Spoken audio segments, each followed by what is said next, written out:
Hola señores estudiantes, es para mí un placer volver a dirigirme hacia ustedes y continuar con las clases. Vamos a hacerlo a través de este medio. La unidad que continúa es la de ecología, una unidad sumamente importante, ya que nos va a permitir a nosotros conocer muchísimo sobre todo lo que nos rodea, sobre las especies que están a nuestro alrededor, sobre las relaciones que se establecen entre ellas. Vamos a resolver muchas dudas, vamos a aprender muchas cosas que son importantes y que les van a servir tanto para el presente como para su posterior vida en la universidad y, ¿por qué no?, en el campo profesional. Bien, empecemos con el módulo de ecología. El primer tema que vamos a ver corresponde a especies, comunidades y ecosistemas. Especies. Las especies son grupos de organismos que pueden reproducirse potencialmente entre sí para producir descendencia fértil. Bajo este principio, lo que nos quiere decir es que si dos miembros, macho y hembra, pueden dejar descendencia, pueden copular y dejar descendencia, estaríamos hablando que son de la misma especie. Si notamos la palabra potencialmente, lo que nos está diciendo es que habrán casos en que no dejen descendencia, pero que en forma general, estadísticamente, la mayoría de los casos sí se va a dar. Vamos a poner un ejemplo. Si tenemos unos gatos, estos gatos dejan descendencia, pero claro, también pueden haber casos en que la hembra sea infértil o que el macho sea infértil por cualquier motivo genético o hormonal, etcétera. Y eso no querrá decir que no son de la misma especie. En nosotros los humanos, por ejemplo, nosotros somos de la misma especie, aunque por diferentes motivos no podamos procrear, tengamos inconvenientes en ese aspecto. Aún así seguiríamos siendo de la misma especie, porque potencialmente sí podemos dejar descendencia fértil, o sea, de manera general. Lo que ustedes están viendo allí en el gráfico es un ave del paraíso. ¿Por qué la pongo allí en esta explicación de especies? Bueno, resulta que el ave del paraíso, que por cierto habita en Nueva Guinea, es una isla de Australia, ¿okay? Tienen un complejo sistema de apareamiento. Los machos realizan como un cortejo, una especie de danza, un baile, movimientos repetitivos para desplegar su plumaje exótico, como pueden ver allí en el gráfico, y lo hacen para mostrar a la hembra que poseen un buen estado físico y que serían una pareja apropiada. ¿Qué les quiero decir con esto? Que por ejemplo existen otras aves en ese mismo sitio que quizás están emparentadas, pero que no hacen ese mismo ritual, y por lo tanto la hembra pues no los acepta como posible pareja, y si eso se repite durante muchas generaciones vamos a tener un aislamiento reproductivo. Es por eso que encontramos aves muy parecidas en el mismo lugar y que sin embargo no son capaces de procrear. Es más, ni siquiera se atraen sexualmente. Sus cortejos o sus sistemas de cortejo no son los adecuados o los que utiliza normalmente su especie. Los biólogos entonces en este caso hacen una especie de clasificación y mencionan que un ave determinada es de una especie y que otra ave con la que ya no pueden dejar descendencia al estar juntos es de otra especie distinta. Cuando dos miembros de una misma especie se aparean y producen descendencia, se dice que están cruzándose entre sí. Ocasionalmente también se pueden cruzar miembros de diferentes especies y eso recibe el nombre de entrecruzamiento. Ahora que yo estoy dándoles esta clase, es muy probable que mientras yo decía que los miembros de la misma especie son capaces de dejar descendencia, ustedes estén pensando, pero yo he visto ejemplos en la naturaleza en donde dos especies distintas son capaces de copular, de tener relaciones sexuales y son capaces de dejar una descendencia. Entonces, en ese caso estamos hablando de un entrecruzamiento. Sí se produce en la naturaleza, pero no es un cruzamiento normal. Y muchas veces, o la mayoría de las veces, cuando ocurre esto, lo que va a pasar es que esa nueva especie, esa nueva cría, resulta ser estéril, no puede dejar descendencia. Es lo que ocurre, por ejemplo, con la mula. Es lo que ocurre, por ejemplo, con el cebrazno, que si ustedes no lo conocen o no lo han visto, lo pueden googlear, lo pueden buscar en internet. Animales como, por ejemplo, el ligre, que sí existe también, que son entrecruzamientos entre dos especies distintas, que dejan esa descendencia, pero esa descendencia es infértil. Poblaciones. ¿Qué son las poblaciones? Los miembros de una especie pueden quedar aislados reproductivamente en poblaciones separadas. Una población es un grupo de organismos de la misma especie que habitan en la misma zona y al mismo tiempo. Dos poblaciones que viven en zonas diferentes tienen pocas probabilidades de cruzarse entre ellas. Esto no significa que sean especies distintas. Si potencialmente pueden cruzarse, todavía se consideran miembros de la misma especie. Dos poblaciones de una especie que no se cruzan pueden gradualmente desarrollar diferencias en sus características. Aunque las diferencias sean reconocibles, se siguen considerando de la misma especie hasta que no puedan cruzarse y producir descendencia fértil. En la práctica puede resultar muy difícil decidir si dos poblaciones han llegado ya a ese punto. Los biólogos a veces tienen discusiones, discrepancias sobre esto para saber en qué lugar clasificarlos. Vamos a poner un ejemplo.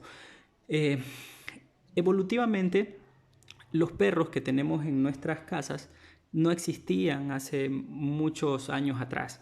Lo que habían eran lobos, pero el ser humano empezó a domesticarlos, empezó a llevarlos a sus casas, a usarlos como por ejemplo para que cuiden el patio, etc. De tal manera que se fue desarrollando esa otra, ojo con lo que voy a decir, no es una especie, ¿no?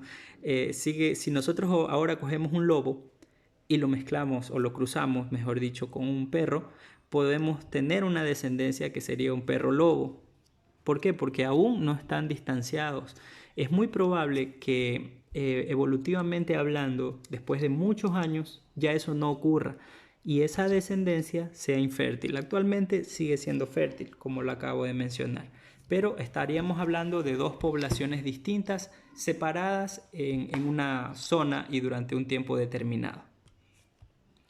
Hablemos ahora de las nutriciones. Todas las especies necesitan nutrirse para poder desarrollarse, para poder cumplir con su ciclo vital.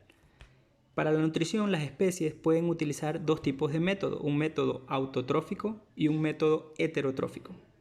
El método autotrófico lo que nos dice es que esta especie es capaz de producir su propio alimento como lo hacen las plantas.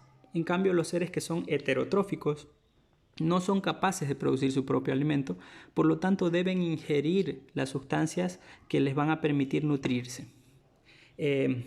¿Para qué? Para finalmente con esos productos de la nutrición poder desarrollar sus actividades vitales. Algunos organismos producen sus propios compuestos de carbono, a partir de dióxido de carbono y de otras sustancias.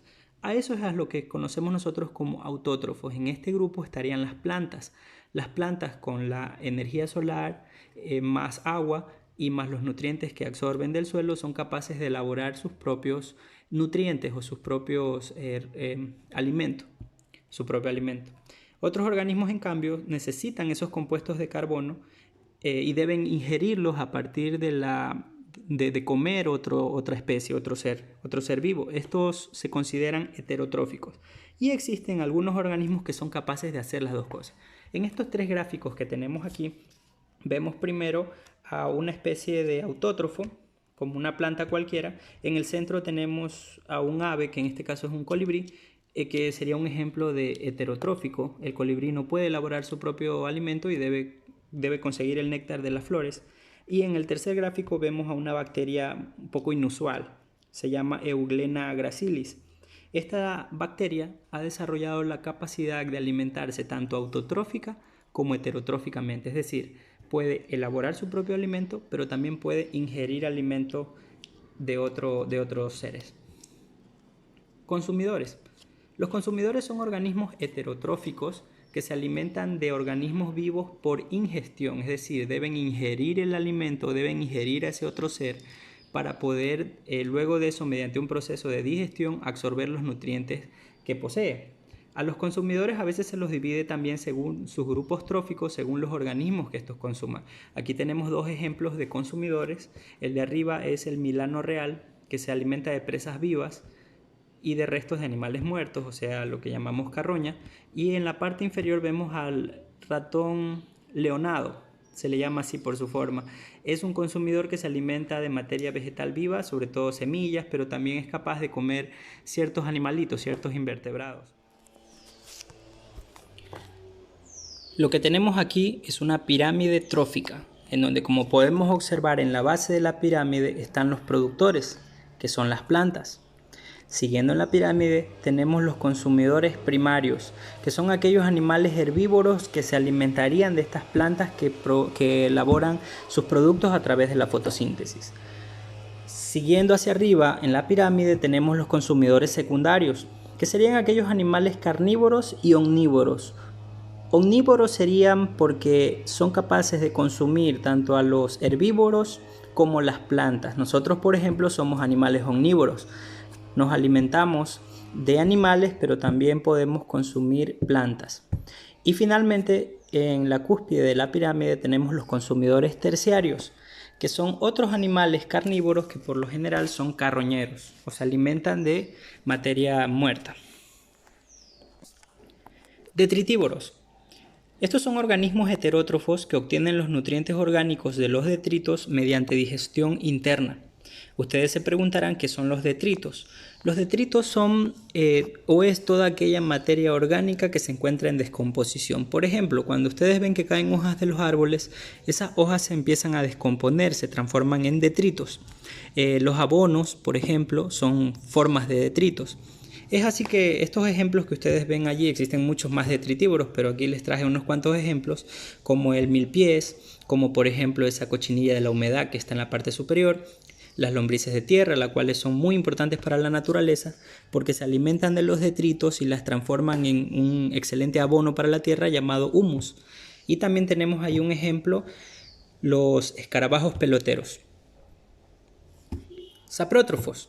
Estos son organismos que también son heterótrofos, pero que obtienen sus nutrientes orgánicos de organismos muertos mediante digestión externa. Esa es la diferencia entre un saprótrofo y un detritívoro. Mientras el detritívoro realiza su digestión de manera interna, es decir, tienen que introducir en su cuerpo lo que vayan a alimentarse o lo que vayan a absorber. En cambio, estos saprótrofos expulsan de su cuerpo sustancias químicas, enzimas digestivas que van a descomponer a esa materia orgánica muerta para luego poder nutrirse de ella. Como ejemplo de estos tenemos los hongos, tenemos ciertas bacterias que actúan como seres saprótrofos. Comunidades. Una comunidad está formada por poblaciones de distintas especies que viven juntas e interactúan entre sí. Dentro de las comunidades se producen muchísimas relaciones positivas, negativas, complejas, y justamente en ecología se busca o se pretende investigar cuáles son todas estas relaciones, ¿no? Saber cómo afectan o cómo pueden afectar estas relaciones a las comunidades. Eso lo vamos a aprender en el transcurso de las siguientes clases. Aquí en el gráfico tenemos un arrecife de coral. Un arrecife de coral es un ejemplo de comunidad en donde hay muchísimas especies viviendo en esa misma zona y trabajando en conjunto.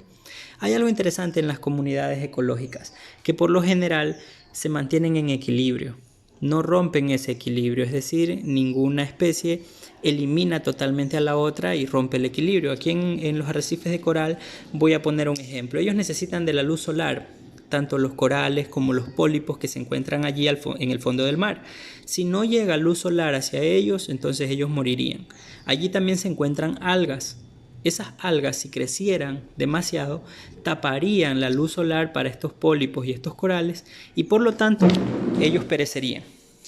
¿Qué es lo que ocurre? ¿Por qué las algas no se reproducen en extremo? Porque existen unos pececitos por allí que en el momento en que hay demasiadas algas van a consumirlas y de esta manera entonces van a mantener a raya su crecimiento. Es decir, se mantiene el equilibrio que estoy comentando. Así como ese ejemplo que acabo de dar, existen muchísimos ejemplos de comunidades. Y para finalizar la clase hablemos de los ecosistemas. Un ecosistema puede ser algo grande, inmenso, como por ejemplo un océano, por ejemplo un desierto, una tundra, pero no necesariamente son los únicos. También puede y es un ecosistema un charco, una pecera o cualquier ambiente pequeño en donde se encuentre un grupo de poblaciones y de comunidades de especies. Bueno, está conformada, como dije, por diferentes comunidades de organismos, pero sobre todo también por los elementos abióticos. Voy a explicar esto. A diferencia de las comunidades, que en las comunidades llamamos comunidad al conjunto de poblaciones de diferentes especies, pero no tomamos en cuenta los factores abióticos.